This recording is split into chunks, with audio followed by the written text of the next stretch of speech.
Middle east की जंग का आज 9वां दिन हो गया है। भारी तबाही के बाद भी युद्ध रुकने के बावजूद भयंकर होता जा रहा है। सैन्य ठिकाने के बाद इजराइल के निशाने पर ईरान के तेल डिपो आ गए। इजरायली एयरफोर्स ने तेहरान पर जबरदस्त बमबारी की। इजराइल ने राजधानी तेहरान के पास मौजूद तेल भंडारण टैंक को निशाना बनाया है, जिसका वीडियो सामने आया। इसमें भयंकर हमलों के बाद तेल डिपो में बड़े बड़े धमाके के साथ धुएं का गुबार चारों तरफ पसरा हुआ है। इजराइल की सेना ने कहा कि तेहरान के उन ईंधन ठिकानों को निशाना बनाया गया जो ईरान में अलग अलग उपभोक्ताओं, जिनमें सैन्य संस्थाएं शामिल हैं, जो ईरानी सेना को ईंधन पहुंचाते हैं। इजराइल ने जिन तेल डिपो और रिफाइनरीज पर बमबारी की, उनमें शहरान तेल डिपो, जो ईरान का बड़ा तेल भंडारण केंद्र है, कुहक तेल डिपो, ऊर्जा सप्लाई का सबसे बड़ा ढांचा है, कारज तेल डिपो, रिफाइनरी से जुड़ा हुआ इंफ्रास्ट्रक्चर है। यानी इजराइल का मकसद साफ है, जब तक ईरान को पूरी तरह से तबाह नहीं कर देंगे, चुप नहीं बैठेंगे। क्योंकि इजराइल इस बात को जानता है कि तेल के डिपो ईरान की रीढ़ की हड्डी है, जिन पर हमला करना मतलब ईरान को कमजोर कर देना है। यही वजह है कि सैन्य ठिकानों के बाद अब तेल डिपो पर हमले तेज हो गए हैं। हालांकि ईरान भी इजराइल के हमलों का करारा जवाब दे रहा है। तेल अवीव में इजराइल के ठिकानों पर भयंकर हमले किए गए, कई रिहायशी इलाकों को निशाना बनाया गया। ईरान की जो इस्लामिक रेवोल्यूशनरी गार्ड कॉर्प्स है, उसने अमेरिका और इजराइल के खिलाफ जवाबी हमलों की एक नई लहर शुरू करने का दावा किया है। IRGC ने कुवैत के आरिफजान में स्थित अमेरिकी सैन्य अड्डे के मुख्यालय को सटीक मिसाइलों से निशाना बनाया है।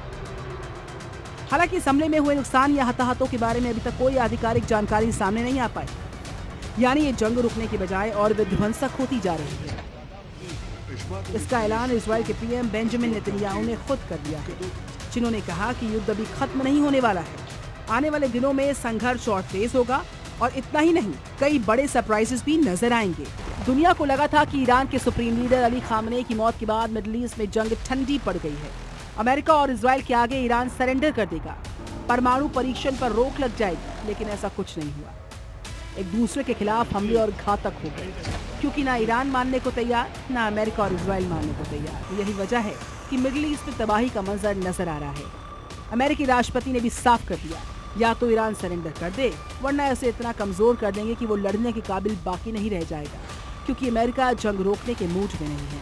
यही नहीं, ट्रंप ने दावा किया कि युद्ध के शुरुआती 2 दिन में जितनी मिसाइलें और ड्रोन ईरान ने दागे थे, अब वो उसका केवल 9% ही इस्तेमाल कर पा रहा है। दावा ये भी किया गया कि अमेरिकी हमलों में ईरान के लगभग 70% रॉकेट लॉन्चर नष्ट कर दिए गए हैं, और ईरान की सैन्य ताकत लगातार कमजोर होती जा रही है। हालांकि ईरान भी मानने को तैयार नहीं। ईरानी सेना अमेरिका के एयरबेस समेत कई हथियारों से निशाना बना रही है, क्योंकि ईरान के राष्ट्रपति पहले कह चुके हैं कि अमेरिका अपने मकसद में सफल नहीं हो पाएगा।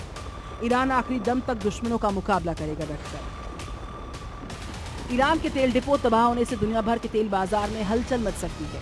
मिडल ईस्ट में तनाव बढ़ेगा और कच्चे तेल की सप्लाई पर बड़ा असर पड़ सकता है। इसका असर कई देशों की इकोनॉमी पर पड़ेगा, खासकर तेल आयात करने वाले देशों पर। लेकिन जिस तरीके से एक दूसरे पर हमले हो रहे हैं, उससे नहीं लगता कि ये जंग अभी थमने वाली है, क्योंकि अमेरिका ही नहीं, इजराइल भी आने वाले दिनों में बड़ा सरप्राइज देने वाला है, जो ईरान के लिए और भयावह होने वाला है।